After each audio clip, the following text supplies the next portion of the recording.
Graça e paz e alegria do Espírito Santo de Deus para você e toda a sua família.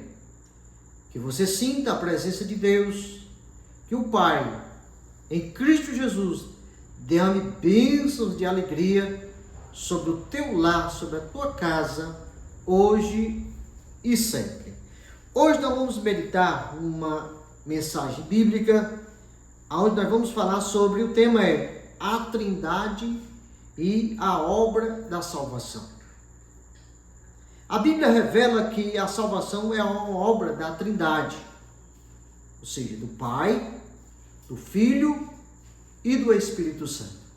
O Pai planejou a redenção. O Filho realizou essa obra na cruz. E o Espírito Santo aplica essa salvação no coração do cristão. Então, quando nós olhamos para a questão soterológica, ou seja, a questão da salvação, nós vamos ver a Trindade, a Santíssima Trindade, atuando de maneira gloriosa. Em primeiro lugar, o Pai planejou a salvação. A Bíblia ela vai mostrar para nós que a iniciativa da redenção veio do Pai. Foi o Pai que tomou a iniciativa de salvar o homem perdido. Quando nós lemos João capítulo 3, versículo 16, nós vamos ler lá a Bíblia falando da seguinte forma. João 3,16. Porque Deus amou o mundo de tal maneira que deu seu Filho unigênito, para que todo aquele que nele crê não pereça, mas tenha a vida eterna. Ou seja, Deus amou a humanidade ao ponto de enviar o seu Filho amado, seu unigênito, para morrer na cruz do Calvário, para que nós pudéssemos ter vida e vida eterna, ou seja, vida em abundância, ou seja, vida mais do que mais. Segundo lugar, quando nós lemos Efésios capítulo 1, nós vamos encontrar a palavra do Senhor falando da seguinte maneira. Carta do apóstolo Paulo aos Efésios, capítulo 1, versículo 3 até o versículo 5, que vai dizer o seguinte: Bendito o Deus e Pai de nosso Senhor Jesus Cristo, o qual nos abençoou com todas as bênçãos espirituais nos lugares celestiais em Cristo, como também nos elegeu nele antes da fundação do mundo, para que fôssemos santos e irrepreensíveis diante dele em amor. Versículo 5.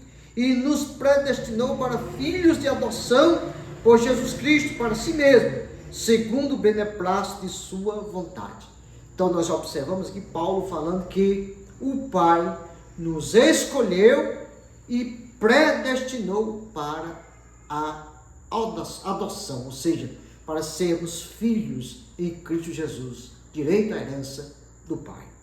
Em terceiro lugar, quando nós lemos a primeira carta de João, capítulo 1, versículo 4, ou seja, primeira carta de João, capítulo 4, versículo 14, melhor dizendo, nós vamos ler lá o escritor dizendo a seguinte maneira.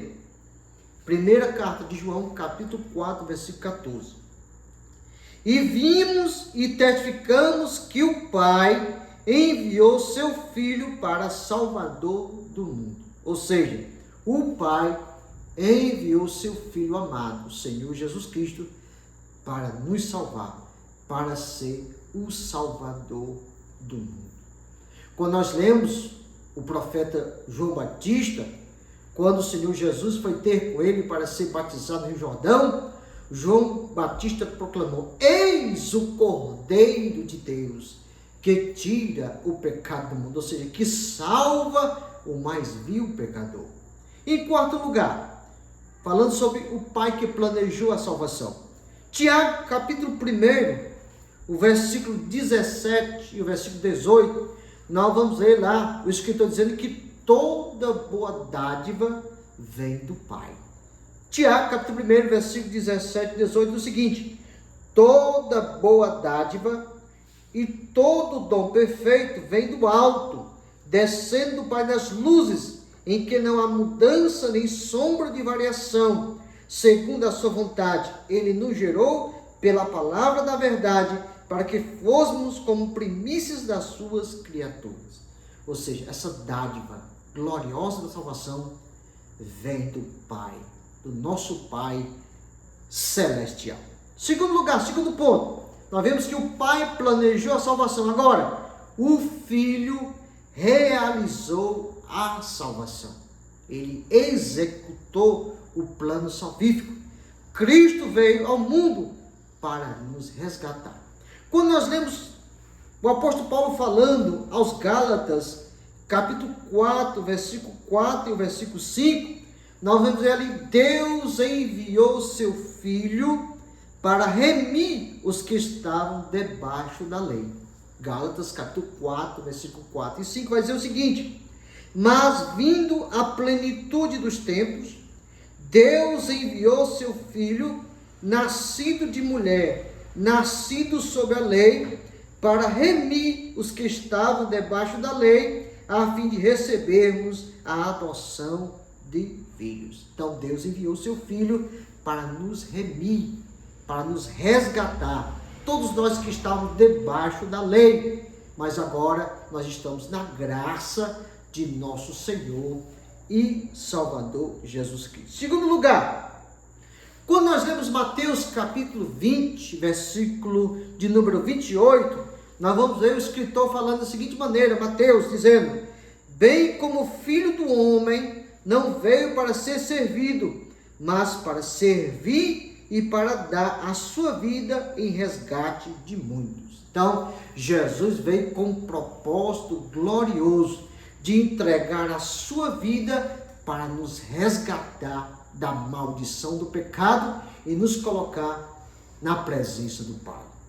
Então, isso é glorioso, isso é maravilhoso. Quando nós lemos ainda Hebreus capítulo 9, versículo 12, falando sobre a realização da salvação por parte do Filho, nós vamos encontrar em Hebreus capítulo 9, versículo 12, dizendo o seguinte: nem por sangue de bodes e bezerros, mas por seu próprio sangue, entrou uma vez no santuário, havendo efetuado uma eterna redenção. Então, o plano, a morte de Cristo, ela foi suficiente para nos pagar o preço da salvação. Não se faz mais necessário oferecer sobre o altar do holocausto bezerros, cordeiros, não, porque o sacrifício de Cristo, ele é suficiente, sem ser preciso fazer outro sacrifício para nos salvar. Então, quando nós observamos aqui Hebreus capítulo 9, versículo 12, nós vamos entender que Jesus entrou no Santo dos Santos com o seu próprio sangue. E ele fez esse sacrifício para que eu e você tivéssemos o direito à salvação. Quarto lugar, quando nós lemos a primeira carta de Pedro, capítulo 1, versículo 18 e versículo 19, nós vamos ler lá dizendo que nós fomos resgatados pelo precioso sangue de Cristo. Então nós lemos o seguinte: sabendo que não foi com coisas corruptíveis como prata ou ouro, que foste resgatados da vossa vã maneira de viver, que por tradição recebeste dos vossos pais, mas com o precioso sangue de Cristo, como de um cordeiro imaculado e incontaminado. Então, o que nós observamos aqui? O sangue de Jesus, ele é preciosíssimo e foi o preço de resgate para que nós pudéssemos ter direito à salvação. Pedro aqui, ele é bem claro nas suas palavras: não foi o preço de ouro, não foi o preço de prata, mas foi o precioso sangue de Cristo, derramado no Calvário, para que eu e você pudéssemos ter o direito à salvação. E você vai deixar de abraçar o Santo Evangelho para que você tenha direito à salvação? Não fique de fora. Abraça o Evangelho, viva as boas novas, as notícias alvissareiras, que é o Evangelho poderoso de Deus, que é poderoso para salvar o mais vil pecador. Então nós vemos, em primeiro lugar, o Pai planejou a salvação. Segundo, o Filho realizou a salvação.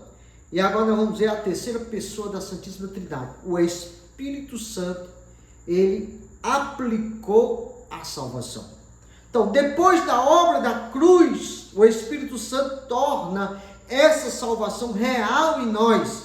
Assim, a salvação é uma obra perfeita do Pai, do Filho e do Espírito Santo.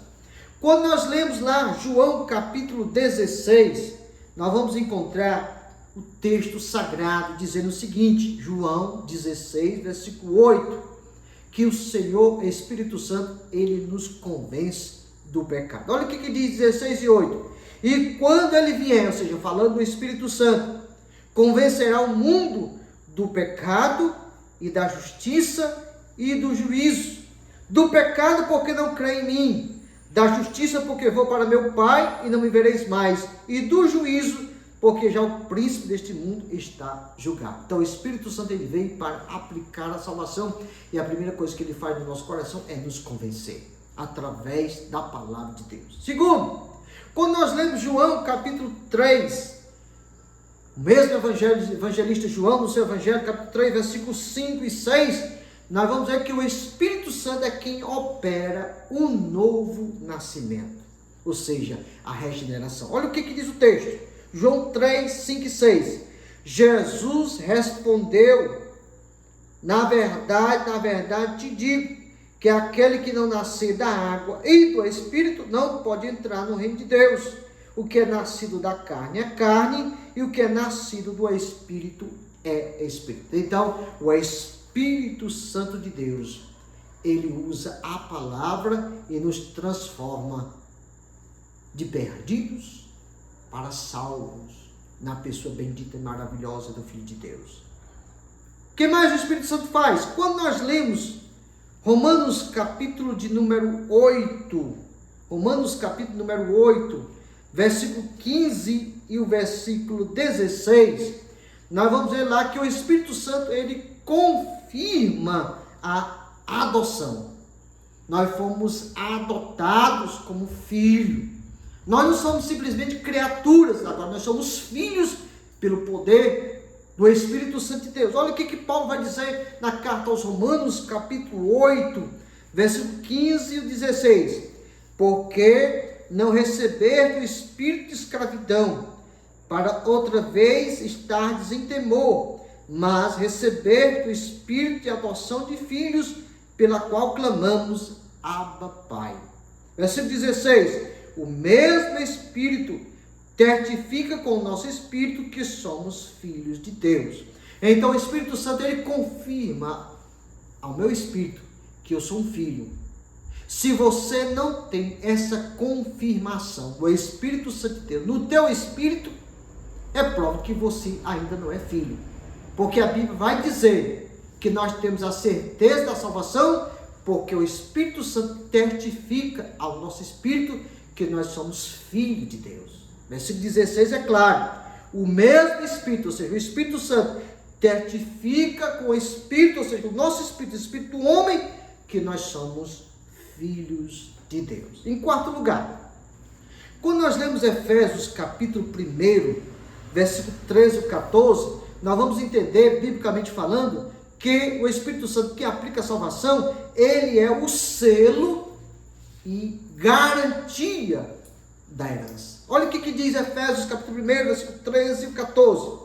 Em quem também vós estáis, depois que ouvistes a palavra da verdade, o evangelho da vossa salvação, e tendo nele também crido, fostes selados com o Espírito Santo da promessa. Verso 14. O qual é o penhor, ou seja, a garantia da nossa herança, para a redenção da possessão de Deus, para o louvor da sua glória. Então o Espírito Santo na nossa vida, a presença do Espírito Santo em nós, ele é o selo, ele é o penhor, a garantia da herança, que nós somos filhos de Deus. E para finalizar, quando nós lemos a carta do apóstolo Paulo a Tito, capítulo 3, versículo 5, nós vamos entender que o Espírito Santo, ele realiza a regeneração. Olha o que diz, 3 e 5 de Tito. Não pelas obras de justiça que houvéssemos feito, mas segundo a sua misericórdia, nos salvou pela lavagem da regeneração e da renovação do Espírito Santo. Ou seja, a salvação que nós usufruímos de Deus, ela não é produzida por obras, não, mas pela presença, da limpeza, da lavagem, da renovação do Espírito Santo de Deus. Então, a obra da salvação, na vida do homem, é uma obra da Santíssima Trindade. O Pai planejou a salvação, o Filho realizou a salvação e o Espírito Santo aplica essa salvação ao coração do homem. Que Deus te abençoe. Fique com essa palavra, medite na mesma, porque a palavra de Deus traz salvação para o mais vil pecador. Amém.